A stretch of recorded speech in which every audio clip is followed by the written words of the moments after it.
I wonder why it is that people in the Second Amendment movement, people who are pro-religious liberty, people who are pro-life, how come they're the only people that are actually getting censored? How come you've never seen these crazy left-wing people saying, that are pro-infanticide, pro-this?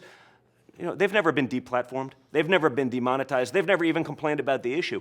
It's happening to us, but now what's worse is it's actually spread beyond just the social media platforms. People like Google are doing it in Gmail, where they're inboxing, right? So if the Trump campaign sends an email and the Bernie Sanders campaign sends an email, our email ends up in junk mail. Bernie Sanders is right there at the front of your screen. Hold on a second.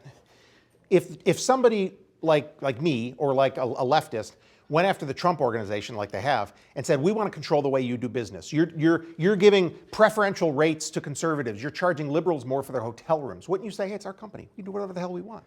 Not exactly true. The reality is, and this was the issue with so many conservatives, where they say, well, it's free market. It's not free market when these tech companies have many protections from liability from the US government. Once they accept those protections and they cede that liability, which could be plenty, and they're getting that benefit from the United States government, they lose the ability to say we can do whatever we want. And that's the argument that's been lost on so many conservatives who are, understandably, well, free market. It's not free market when you're getting protections from the government. You can't then decide, well, I only want to protect this class of people. If you tried doing that in any other business, you'd be destroyed. They've gotten away with it in large part, and this is what we'll talk about probably on the panel today at CPAC, in large part because many conservatives didn't even realize this was an issue with the base. For me, I've spent months traveling all over the country, flyover country, all those places Republicans aren't supposed to be.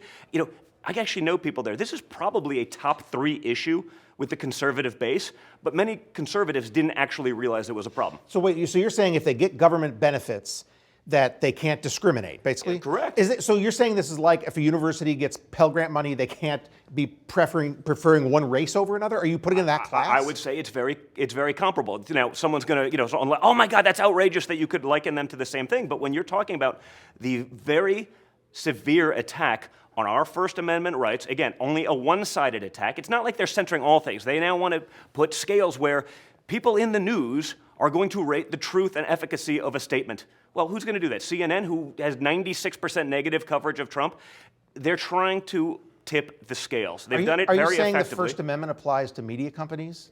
I'm saying the First Amendment should apply to everyone, and everyone should have the right to be able to exercise their First Amendment. We're not talking about screaming fire in a crowded theater. We're talking about a different, alternate viewpoint on a subject which is being censored and which is being limited.